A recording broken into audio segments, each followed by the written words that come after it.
नमस्कार। आज की क्लास में हम देखने वाले हैं प्रायद्वीपीय भारत की नदियों को। तो चलिए हम स्टार्ट करते हैं। ठीक है। अब प्रायद्वीपीय भारत किसे कहते हैं? हम प्रायद्वीपीय भारत को पहले डिटेल में पढ़ चुके हैं कि कौन कौन से पहाड़, पर्वत, पठार इसमें आते हैं। ठीक है। तो ये जो आपका है ये क्या होता है? ये प्रायद्वीपीय, इतना जो पोर्शन है आपका, ये प्रायद्वीपीय भारत कहलाता है। ठीक है। जो प्रायद्वीपीय भारत की नदियाँ हैं ना, उसे हमें दो भागों में पढ़ना है। एक है कि पश्चिम की ओर बहने वाली नदियाँ और अरब सागर या अरब सागर में गिरने वाली नदियाँ। ठीक है। और दूसरा है कि पूर्व की ओर बहने वाली नदियाँ या तो फिर बंगाल की खाड़ी में गिरने वाली नदियाँ। ठीक है। इस तरह से हम इसे दो भागों में बांट करके पढ़ेंगे। आज की क्लास में हम देखेंगे कि जो पश्चिम की ओर बहने वाली नदियों को, जो कि खंबात आपकी अरब सागर में जा कर के गिरती हैं। ठीक है। आज की क्लास में हम इसे देखने वाले हैं। तो चलिए हम अपना वीडियो स्टार्ट करते हैं। हम देखेंगे कि जो प्रायद्वीपीय भारत है उसका जो ढाल है वो क्या है? पूर्व की ओर है। प्रायद्वीपीय भारत का ढाल क्या है? पूर्व की ओर है या तो फिर दक्षिण पूर्व की ओर है। ठीक है। प्रायद्वीपीय भारत की नदियाँ कैसे बहती हैं? तो डायरेक्ट पूर्व की ओर चले जाती हैं, या तो ऐसे निकलेंगी थोड़ा दक्षिण की ओर मुड़ेंगी फिर पूर्व की ओर जाएंगी। ठीक है।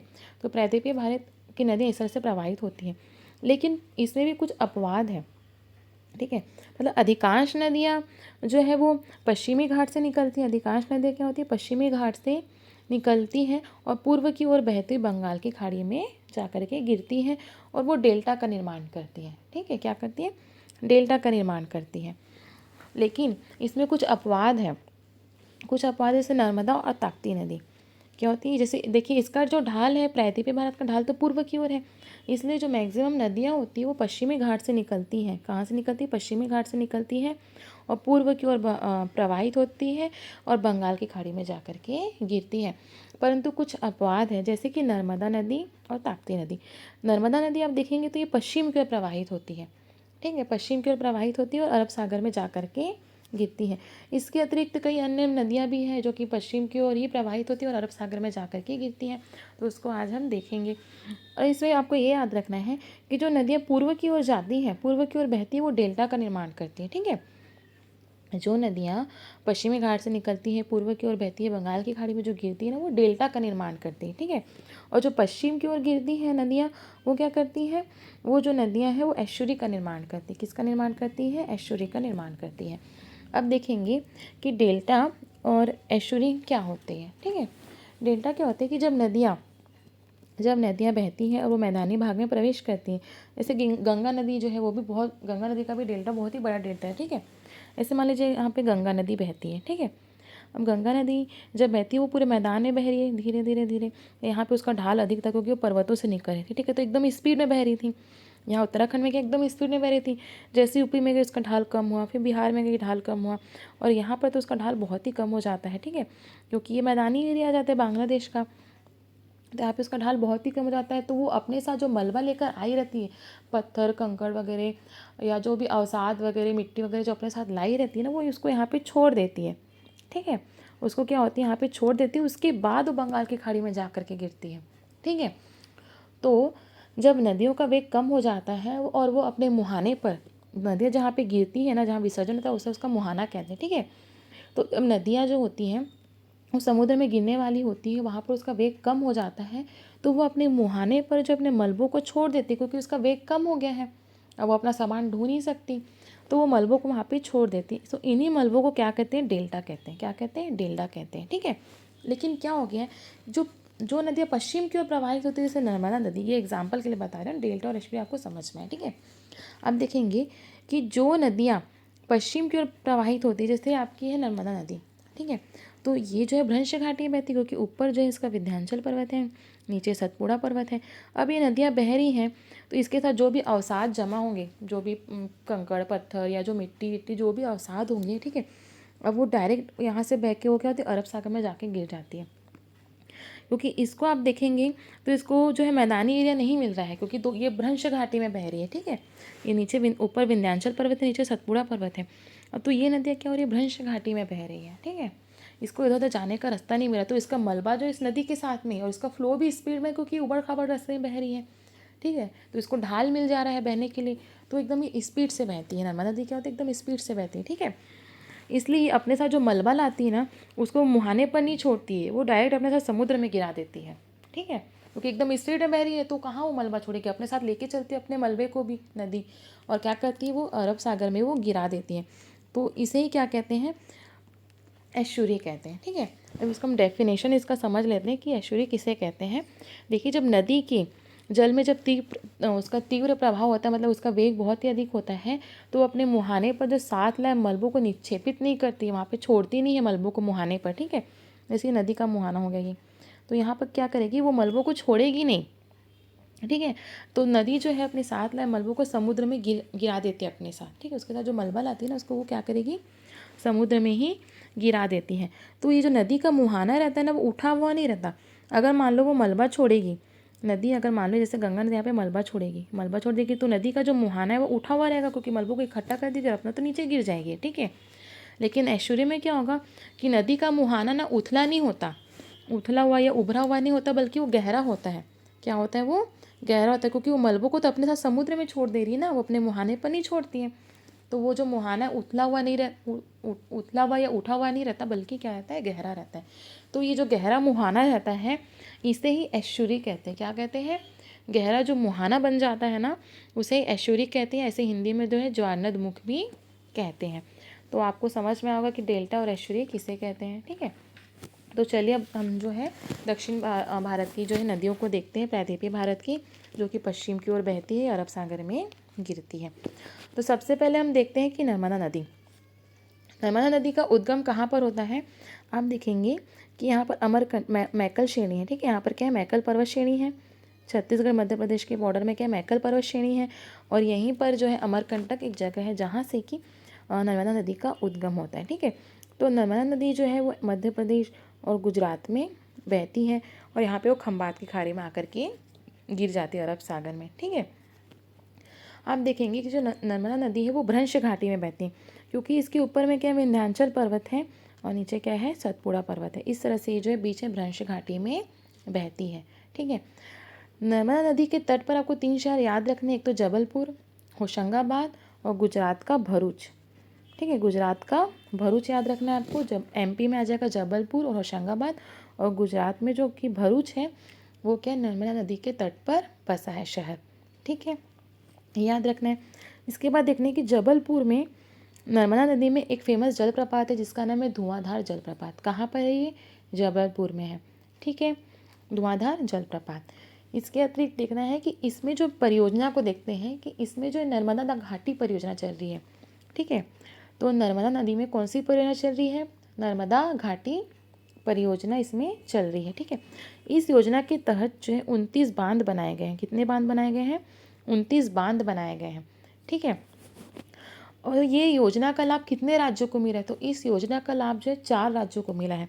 आप देखेंगे कि एमपी में बहते तो एमपी तो होगा ही ऑब्वियस। ठीक है, एमपी हो गया, गुजरात को भी इसका फ़ायदा मिलेगा, 2 राज्य हो गए। ये दोनों जगह तो बहती है, तो 2 तो होने ही हैं, और 2 राज्य और कौन से हैं, तो ये है ऊपर में राजस्थान और नीचे में महाराष्ट्र। ठीक है, तो कितने हो गए, मध्य प्रदेश, गुजरात, ऊपर में राजस्थान, नीचे में महाराष्ट्र। इस तरह से 4 राज्यों को इस योजना का लाभ मिल रहा है। कौन सी योजना, नर्मदा घाटी परियोजना का लाभ मिल रहा है। ठीक है, अब इसके तहत जो है 2 जगह बांध बनाए गए हैं। मतलब बांध तो 29 बांध बनाए गए, लेकिन आपको नाम याद रखना स्पेसिफिक, जैसे हम नाम रख देते हैं इंदिरा गांधी नहर हो गया। ठीक है, अब जैसे नर्मदा सागर बांध हो गया, सरदार सरोवर बांध, तो ये सब स्पेसिफिक नाम वाले जो बांध होते हैं ना वो हमको याद रहने चाहिए। ठीक है, क्योंकि ऐसे नाम से पूछ लेते हैं कि ये बांध कहाँ पर है। तो इस योजना के तहत जो 29 बांध बनाए गए, लेकिन आपको 2 नाम याद रखने चाहिए कि एक है आपका एमपी में है नर्मदा सागर बांध, एमपी में क्या है, नर्मदा सागर बांध है, और गुजरात में है आपका सरदार सरोवर बांध। गुजरात में क्या है, सरदार सरोवर बांध। तो ये आपको दोनों बांध याद रखने हैं। ठीक है, उसके बाद हम नीचे आते हैं, तो इसके नीचे आप देखेंगे ऊपर में नर्मदा नदी बहती है। ठीक है, ये भरूच, गुजरात में भरूच के निकट क्या होती है, खंबात की खाड़ी में, अरब सागर में जाकर के गिर जाती है।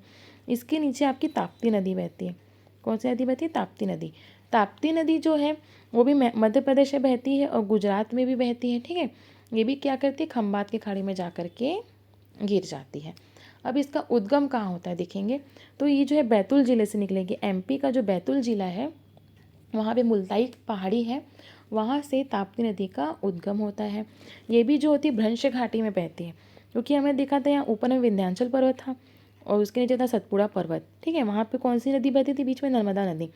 अब ये जो आपका ताप्ती नदी, इसके ऊपर हो गया सतपुड़ा पर्वत और इसके नीचे हो गया गाविलगढ़ की पहाड़ियाँ, यहाँ पे अजंता श्रेणी है, तो नीचे भी इसके पहाड़ी एरिया है। तो इस तरह से ताप्ती नदी भी क्या होती है? भ्रंश घाटी में बहती है। ठीक है, ये भी ऐश्वर्य का ही निर्माण करती है क्योंकि पश्चिम की ओर बहती है और इसको इधर उधर जाने का रास्ता नहीं मिलता, एकदम फ्लो में बहती है।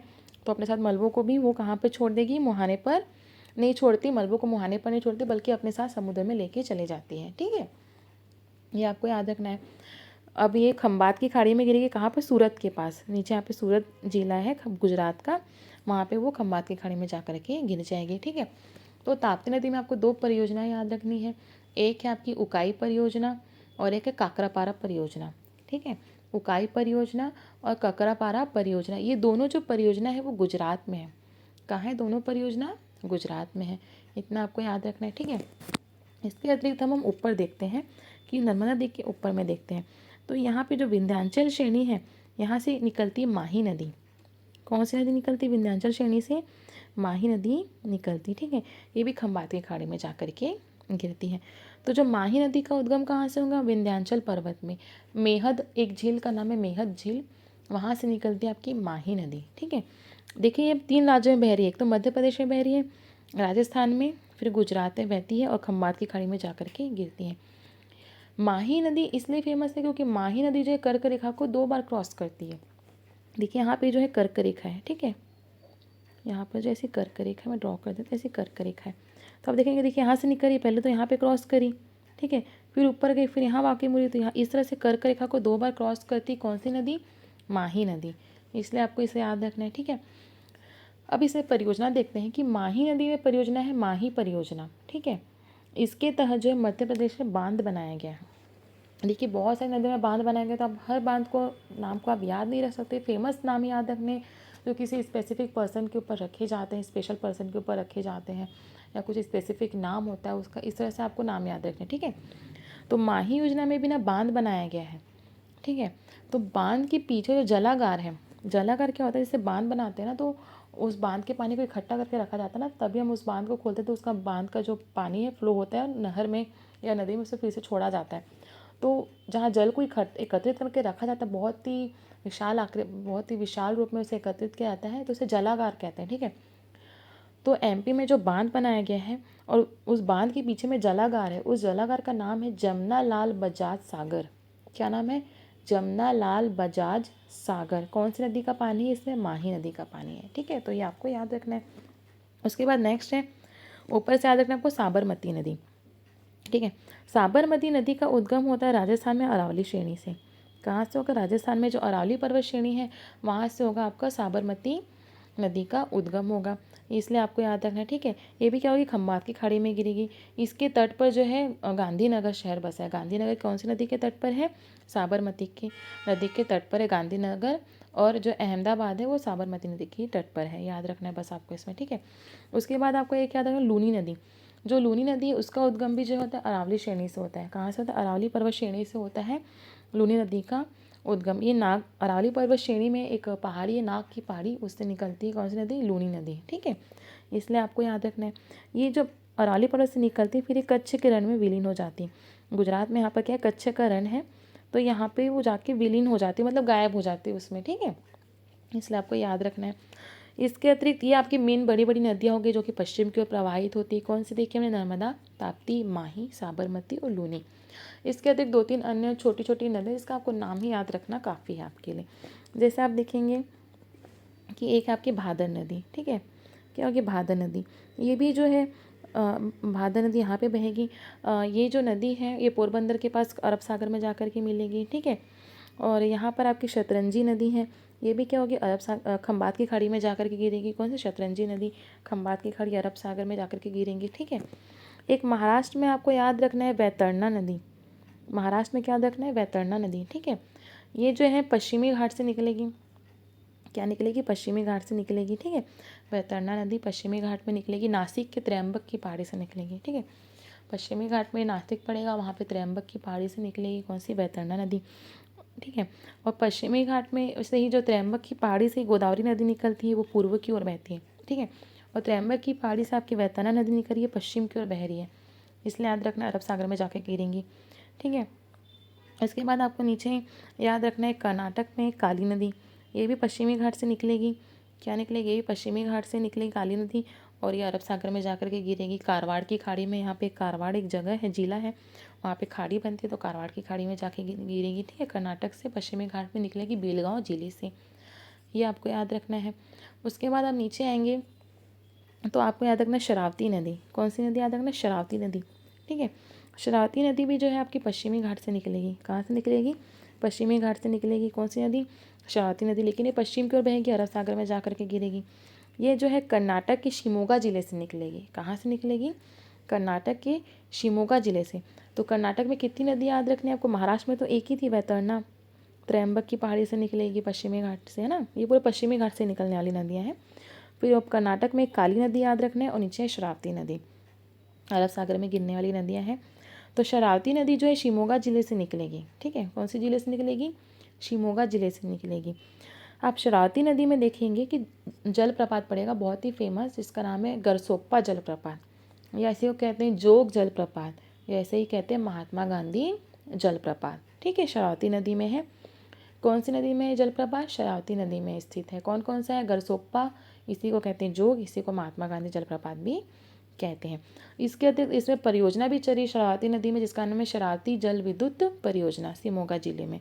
ठीक है, ये आपको याद रखना है। इसके बाद केरल की कुछ छोटी छोटी नदियाँ हैं जो आपको याद रखनी चाहिए। यहाँ पे क्या अन्नामलाई पर्वत है ना। कौन सा पर्वत है? अन्नामलाई पर्वत है, जो कि पश्चिमी घाट का ही भाग है। तो इस अन्नामलाई पर्वत से 3 नदियाँ निकलती हैं जो कि पश्चिम की ओर प्रवाहित होती है। ठीक है, तो आपको याद रखना है, एक है आपकी भारत पूजा नदी है, उसके बाद है पेरियार नदी, और है पंबा नदी। ठीक है, भारत पूजा नदी, पेरियार नदी और पंबा नदी। जो भारत पूजा नदी है वो केरल की सबसे बड़ी नदी है। ठीक है, भारत का सब विशाल देश है ना, तो भारत पूजा क्या हो जाएगी? केरल की सबसे बड़ी नदी। इस तरह से आपको याद रखना है। फिर दूसरा है पेरियार नदी। पेरियार जो है केरल की सबसे लंबी नदी है। क्या है? केरल की सबसे लंबी नदी है। भारत पूजा सबसे बड़ी थी, और पेरियार क्या है? सबसे लंबी नदी है, ये आपको याद रखना है। और पेरियार में जो एक परियोजना चल रही केरल में, ठीक है, तो ये भी नाम पूछा जाता है, इसका नाम है इडुक्की परियोजना। क्या है? इडुक्की परियोजना। कौन सी नदी में है? पेरियार नदी में, जो कि केरल की सबसे लंबी नदी है, इसमें इडुक्की परियोजना चल रही है। ठीक है, एक जल विद्युत परियोजना है ये। उसके बाद है पंबा नदी नीचे में।